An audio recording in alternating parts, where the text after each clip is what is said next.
Hello students, कैसे हैं आप सभी लोग। उम्मीद है आप लोग बहुत अच्छे होंगे। माय नेम इज आशीष गिरी। आज की इस वीडियो के अंदर हम डिस्कस करेंगे ओडोगोनियम एल्गी का पार्ट नंबर 2। स्टूडेंट्स, पार्ट 1 के अंदर हमने कवर किया था ओडोगोनियम की क्लासिफिकेशन के बारे में, अक्रेंस के बारे में, थैलस स्ट्रक्चर के बारे में। हमने डिस्कस किया था कि ओडोगोनियम एल्गी का जो कंप्लीट थैलस है, जो फिलामेंट है, कैसे इसमें सेल डिवीजन होता है, कैसे ये ग्रोथ करता है। पार्ट 2 के अंदर आज हम डिस्कस करेंगे ओडोगोनियम के अंदर रिप्रोडक्शन के बारे में। ओडोगोनियम में रिप्रोडक्शन 3 मेथड से होता है: vegetative reproduction, asexual reproduction and sexual reproduction. BSc और एमएससी के एग्जाम पेपर में लॉन्ग क्वेश्चन में कई बार पूछा जाता है describe the life cycle of Oedogonium algae. तो ऐसे में आपको कितना लिखना है, कौन सा डायग्राम बनाना है।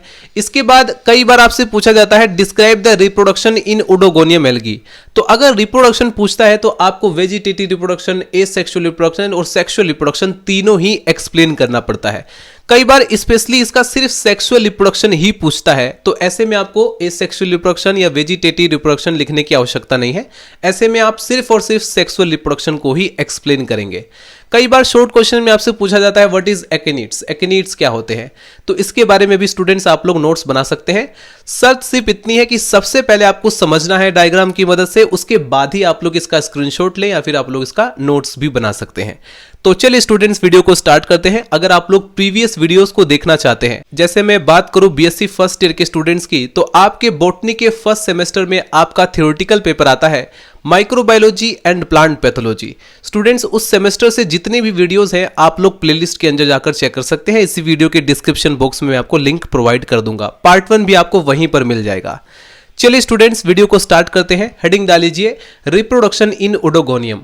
ओडोगोनियम में जो रिप्रोडक्शन होता है वो तीनों मेथड से होता है। तो लिखेंगे Oedogonium reproduce by all 3 means, तीनों माध्यम से होता है: vegetative reproduction, asexual reproduction and sexual reproduction. First of all students, हम डिस्कस करते हैं ओडोगोनियम में वेजिटेटिव रिप्रोडक्शन के बारे में। ओडोगोनियम एल्गी के अंदर वेजिटेटिव रिप्रोडक्शन फ्रेगमेंटेशन की मदद से होता है। फ्रेगमेंटेशन क्या होता है, ध्यान से देखिए स्टूडेंट्स। ओडोगोनियम एल्गी का ये फिलामेंट आपको दिखाई दे रहा होगा, ये जो थैलस आपको दिखाई दे रहा है, अगर इसमें कोई गलती से एक्सीडेंटल ब्रेकेज हो जाता है, मान लीजिए टूट जाता है कहीं से, तो टूटा हुआ प्रत्येक पोर्शन एक नया थैलस डेवलप रखने की या करने की कैपेबिलिटी रखता है। ठीक है, उसके अंदर कैपेसिटी होती है कि एक नया थैलस एक नया फिलामेंट बना ले सेल डिवीजन के द्वारा। पिछली वीडियो के अंदर इसीलिए मैंने आपको सेल डिवीजन बताया था, ताकि आप लोग रिप्रोडक्शन के अंदर होने वाला जो सेल डिवीजन है ओडोगोनियम के अंदर, उसे आप आसानी से समझ सकें, उसे आपको अलग से ना समझाना पड़े। राइट, तो इसके बारे में आप लोग लिखेंगे students, this is a very simple method in which filament of Oedogonium. ये बहुत ही सिंपल मेथड है जिसमें कि ओडोगोनियम का जो फिलामेंट होता है breaks up into several small portions, छोटे छोटे पोर्शंस में वो जो है ब्रेक हो जाता है, टूट जाता है। एंड ईच ऑफ विच, हर एक पोर्शन जो होता है, form a new filament by cell division. Division के द्वारा जो है एक नया थैलस का फॉर्मेशन कर लेता है। इसी को बोला जाता है fragmentation method. Right, vegetative reproduction को डिस्कस करने के बाद स्टूडेंट्स, अब हम डिस्कस करेंगे ओडोगोनियम एल्गी के अंदर एसेक्सुअल रिप्रोडक्शन के बारे में। ओडोगोनियम में जो एसेक्सुअल रिप्रोडक्शन होता है, कई बार 5 नंबर में बीएससी या एमएससी के एग्जाम पेपर में अलग से आपसे पूछा जाता है। अगर अलग से पूछा जाएगा तो अलग से आपको डायग्रामेटिक रिप्रेजेंटेशन के साथ अपने एग्जाम पेपर की रिटन कॉपी में लिखना होगा, एक्सप्लेन करना पड़ेगा, तभी एग्जामिनर अच्छे से आपको मार्क्स देगा अगर आप लोग अच्छे डायग्राम बनाएंगे। तो आइए स्टूडेंट समझते हैं एसेक्सुअल रिप्रोडक्शन के बारे में। ओडोगोनियम में एसेक्सुअल रिप्रोडक्शन 2 मेथड से होता है, जूस्पोर की हेल्प से और बाय एकिनिड्स की मदद से भी होता है। ये जो जूस्पोर होते हैं ये फेवरेबल कंडीशन में बनते हैं, और ये जो एकिनिड्स होते हैं ये अनफेवरेबल कंडीशन में बनते हैं। फेवरेबल और अनफेवरेबल कंडीशन का क्या मतलब, मान लीजिए स्टूडेंट्स की सब कुछ ओडोगोनियम एल्गी के अनुकूल चल रहा है, फूड की अवेलेबिलिटी है, टेम्परेचर बिल्कुल बैलेंस है, वाटर की अवेलेबिलिटी है, तो ऐसे में ये फेवरेबल कंडीशन माना जाएगा ओडोगोनियम के लिए। तब होता है बाय जूस्पोर की मदद से एसेक्सुअल रिप्रोडक्शन। अब मान लीजिए पूरा सूखे की कंडीशन है, टेम्परेचर बहुत ज्यादा हाई है और ये टेम्परेचर बिल्कुल भी टॉलरेट नहीं कर पा रहा है ओडोगोनियम एल्गी, तो ऐसी कंडीशन में ये जो है सरवाइव करने के लिए एकिनिड्स का फॉर्मेशन करता है। तो हम क्या देखते हैं कि ये जो एकिनिड्स का फॉर्मेशन होता है ये एक सर्वाइवल में भी हेल्प करता है। अब स्टूडेंट्स आप लोग हेडिंग डालीजिए बाय जूस्पोर्स। अब हम डिस्कस करेंगे ओडोगोनियम एल्गी के अंदर जूस्पोर की मदद से कैसे एसेक्सुअल रिप्रोडक्शन होता है। थोड़ा सा मैं आपको डायग्राम की मदद से समझा देता हूं, उसके बाद आप लोग लिख लेना, नोट्स भी बना लेना। देखिए ध्यान से स्टूडेंट्स, आपको दिखाई दे रहा होगा ओडोगोनियम एल्गी का एक कंप्लीट डेवलप फिलामेंट आपको दिखाई देगा। ठीक, अब इसमें होता क्या है कि एपिकल सेल और होल्ड फास्ट जो बेसल सेल है उन दोनों को छोड़ करके बीच में जितनी भी सेल हैं वो सारी की सेल जो है कैपेबिलिटी होती है उनके अंदर जूस्पोर फॉर्मेशन करने की। वो जो है एक तरीके से जूस स्पोरेंजिंग की तरह वर्क कर सकती हैं। तो इन सभी के अंदर कैपेबिलिटी है। तो कोई भी सेल, अगर मैं जनरली आपको बताऊं टारगेट करके, जिन कोशिकाओं के ऊपर आपको कैप दिखाई दे रही है उन कोशिकाओं के अंदर वो जो सेल्स होती हैं उनमें ज्यादा कैपेबिलिटी होती है जूस्पोर के फॉर्मेशन करने के लिए। तो हम सिंपली कह सकते हैं स्टूडेंट्स कि ओडोगोनियम एल्गी के थैलस के अंदर जो कैप सेल होती है उनके अंदर ज्यादा कैपेबिलिटी होती है जूस्पोर फॉर्मेशन करने के लिए। वो जो है जूस स्पोरेंजियम की तरह वर्क करती है। अब यहां पर स्टूडेंट सिंपली होता क्या है, थोड़ा सा मैं आपको समझा देता हूं, उसके बाद आप लोग नोट्स भी बना सकते हैं। देखिए मैंने आपसे कहा कि ओडोगोनियम थैलस के अंदर जितनी भी इंटर कैलरी सेल होती हैं, एपिकल सेल और बेसल सेल को छोड़ करके बीच में जितनी भी मिडिल सेल हैं उनके अंदर कैपेबिलिटी होती है कि वो जूस स्पोरेंजियम की तरह वर्क करती हैं, क्योंकि उनके अंदर कैपेसिटी होती है जूस स्पोर बनाने की। तो उनमें से कोई भी सेल जो होती है वो जूस स्पोरेंजियम की तरह वर्क करेगी। उसका जो न्यूक्लियस होगा वो सेंटर में आ जाता है और उसका जो साइटोप्लाज्म होता है उसमें एक कॉन्स्ट्रिक्शन होता है, एक तरीके से वो कंडेंस होने लगता है। फिर उसके बाद वो पूरी सेल जो होती है वो जूस स्पोरेंजियम की तरह वर्क करती है और उसके अंदर जूस स्पोर्स डेवलप होते हैं। अब ये जो जूस स्पोर्स होते हैं इनके स्पेशल फीचर क्या है? एक तो ये यूनिन्यूक्लिएट होते हैं, यानी कि इसमें एक सिंगल न्यूक्लियस प्रेजेंट रहता है। दूसरा ये मल्टी फ्लैजिलेट होते हैं, क्योंकि काफी सारे फ्लैजिला इस पे डेवलप हो जाते हैं। अभी हम उसको डिस्कस करेंगे। देन उसके बाद आप देखेंगे ये स्फेरिकल होते हैं, गोल आकार में होते हैं।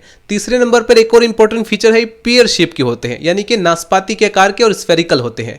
ठीक, तो सिंपली आप लोग देखेंगे ये जो जूस स्पोर्स होते हैं ये एक वेसाइकल के अंदर एनक्लोज रहते हैं और वो जो वेसाइकल है वो म्यूसिलेजिनस मटेरियल से बना होता है, जिसे हम बोलते हैं म्यूसिलेजिनस सिथ। तो जब इस जूस स्पोर का लिबरेशन होता है, यानी कि जो जूस स्पोर है जब ये जूस स्पोरेंजियम के अंदर से बाहर निकलता है, तो ऐसे में आप देखेंगे स्टूडेंट इसका जो म्यूसिलेजिनस सिथ है वो भी आपको बाहर दिखाई पड़ेगा और ये जो म्यूसिलेजिनस सिथ है ये फट जाता है और जूस स्पोर लिबरेट करता है। एक साइंटिस्ट जिनका नाम है स्टेन, इनका मानना है कि जो जूस स्पोर का लिबरेशन हुआ है ये इम्बाइबेशनल फोर्स के थ्रू हुआ है, राइट। तो जब स्टूडेंट जूस स्पोर का कंप्लीट लिबरेशन हो जाता है तो ये पानी के अंदर आ जाता है और पानी के अंदर आने के बाद मैंने आपसे कहा था कि ओडोगोनियम एक फ्रेश वाटर एल्गी है। तो जैसे ये पानी के अंदर आएगा ये जूस स्पोर स्विमिंग करता है, किसकी मदद से? फ्लैजिल्ला की मदद से। मैंने आपसे कहा कि ये जो जूस स्पोर होते हैं ये मल्टी फ्लैजिलेट होते हैं, इनके अंदर काफी सारे फ्लैजिल्ला प्रेजेंट रहते हैं और जिनकी मदद से ये स्विमिंग करता है। लगभग 1 घंटे तक के या 2 घंटे के आसपास ये जो है स्विमिंग करेगा। देन उसके बाद किसी सबस्ट्रेटम से अटैच हो जाएगा, चिपक जाएगा। सबस्ट्रेटम से अटैच होने के बाद, चिपकने के बाद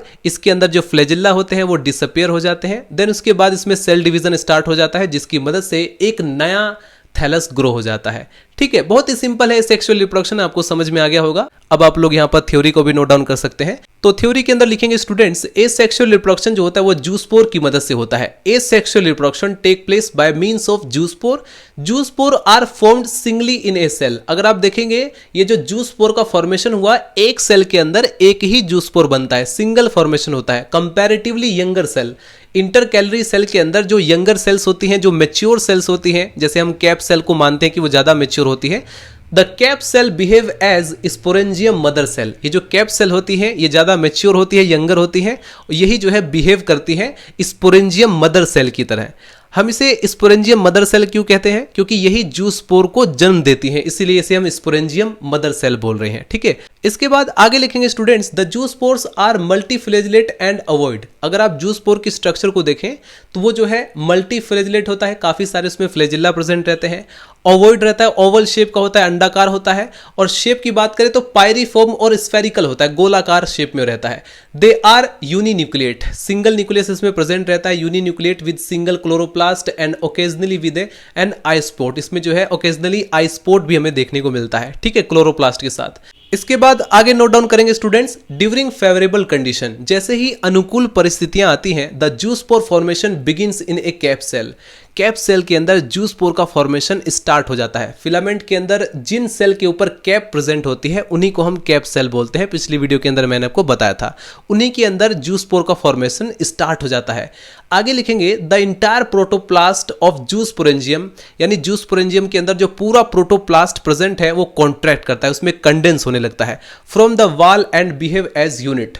द प्रोटोप्लास्ट बिकम्स राउंड और ओवल। इसका जो प्रोटोप्लास्ट होता है वो जो है राउंड और ओवल शेप में आ जाता है। And it's nucleus move at one and. इसका जो न्यूक्लियस होता है वो एक एंड से दूसरे एंड तक चला जाता है, यानी सिंपली आप देखेंगे पहले सेंटर में आएगा फिर उसके बाद आगे मूव करता है। इसके बाद आगे नोट डाउन करेंगे स्टूडेंट्स, नियर द न्यूक्लियस यानी न्यूक्लियस के पास a semi circular hyaline area develop.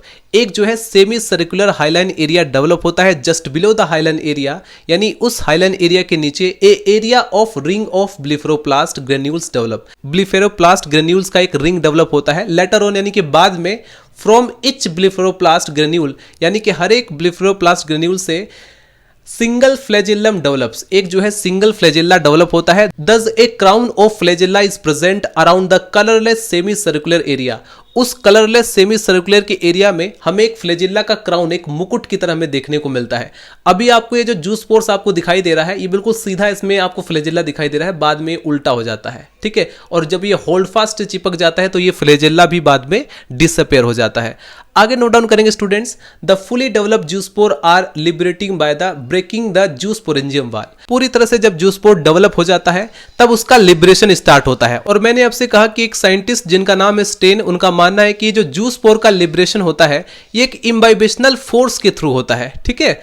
The fully developed zoospores are liberated by the breaking of zoosporangium wall. जैसे ही जूस पोरेंजियम वाल ब्रेक हो जाती है ये जो जूस पोर्स हैं ये बाहर निकल जाते हैं, इनका लिबरेशन हो जाता है। The wall of zoosporangium break near the cap region. कहां पर? कैप रीजन के पास ही ये ब्रेक होता है। ऊपर की तरफ जो आपको कैप दिखाई दे रही है वो कैप जो है जैसे ही भ्रष्ट हो जाएगी, जैसे ही वो ब्रेक हो जाएगी, जूस पोर बाहर पानी में निकल आएंगे, ठीक है। During liberation of zoospore, यानी जूस पोर के लिबरेशन के टाइम में remains as a delicate mucilaginous vesicle for 3 to 10 minutes. 3 से 10 मिनट तक के स्टूडेंट्स म्यूसिलेजिनस जो सित रहती है वो उसको घेरे रहती है, इनक्लोज रखती है। लेकिन फिर बाद में क्या होता है, ये म्यूसिलेजिनस सित भी जो है घुल जाती है, डिसॉल्व हो जाती है। After dissolution of vesicle the zoospore gets free and start swimming. ये जो है स्विमिंग स्टार्ट कर देते हैं इन सराउंडिंग वाटर, यानी वाटर इनकी जो आसपास वाटर प्रेजेंट रहता है। मैंने आपसे कहा था कि ओडोगोनियम एल्गी एक फ्रेश वाटर एल्गी रहती है। The zoospores can swim for about 1 hour और मोर। ये जो जूस पोर्स होते हैं इनके अंदर कैपेसिटी होती है कि ये 1 घंटे तक या उससे ज्यादा देर तक के स्विमिंग कर सकते हैं। Coming in contact with substratum by the anterior and. ये अपने एंटीरियर एंड की मदद से जैसे ही किसी सबस्ट्रेटम्स के कॉन्टैक्ट में आते हैं, कोई एक्वेटिक प्लांट है तो उस पर इपीफाइटिक के रूप में, कोई चट्टान है तो उसके पास जाकर के चिपक जाएंगे और उसके बाद इट लॉसेस फ्लैजिल्ला। ये जो है अपने फ्लैजिल्ला को लूज करते हैं एंड स्टार्ट इलोंगेट, बड़े होने लगते हैं, ठीक है। मैंने आपसे कहा था कि जब भी सेल ग्रोथ होती है तो इनका जो सेल होती है वो इलोंगेट होती है, लंबाई में बढ़ती है। तो वही प्रोसेस सेल ग्रोथ का स्टार्ट हो जाता है और इनका फिक्सेशन हो जाता है। फिक्सेशन के बाद ग्रोथ होती है, ग्रोथ के बाद एक नया फिलामेंट डेवलप हो जाता है, ठीक। तो ये हमने डिस्कस किया बाय जूस पोर की मदद से कैसे ओडोगोनियम एल्गी के अंदर एसेक्सुअल रिप्रोडक्शन होता है। फाइनली हम डिस्कस करते हैं कि ओडोगोनियम एल्गी के अंदर एक्टिनिड्स की मदद से कैसे एसेक्सुअल रिप्रोडक्शन होता है। तो देखिए मैंने आपसे कहा कि ये जो है ड्यूरिंग अनफेवरेबल कंडीशन, यानी कि जब परिस्थितियां बिल्कुल विपरीत होती हैं, सूखे की कंडीशन है और सर्वाइवल वाली स्टेज आ चुकी है, तो ऐसे में ओडोगोनियम एल्गी जो होती है वो अनफेवरेबल कंडीशन में एक्टिनिड्स फॉर्मेशन के द्वारा एसेक्सुअल रिप्रोडक्शन करती है। The entire protoplast of cell become thick round oval shape structure. ये जो इंटरकैलरी सेल आपको दिखाई दे रही है इनके अंदर का जो प्रोटोप्लास्ट होता है वो पूरी तरह से थिक हो जाता है, राउंड और ओवल स्ट्रक्चर धारण कर लेता है, ठीक, जिसे हम बोलते हैं एक्टिनिड्स। अब ये जो एक्टिनिड्स होती है जैसे ही फेवरेबल कंडीशन आएगी फिर दोबारा से वाटर की अवेलेबिलिटी होगी, बारिश आएगी, देन उसके बाद फूड की अवेलेबिलिटी होगी, अच्छे से फोटोसिंथेसिस होगा। तो ऐसे में फेवरेबल कंडीशन आने के बाद एक नया थैलस डेवलप करता है, सेल दोबारा से जर्मिनेट करके डिवाइड करती है। इतनी बात क्लियर हुई स्टूडेंट्स। नेक्स्ट वीडियो के अंदर हम डिस्कस करेंगे ओडोगोनियम के सेक्सुअल रिप्रोडक्शन के बारे में। तो मिलते हैं नेक्स्ट वीडियो में, बाय बाय, टाटा।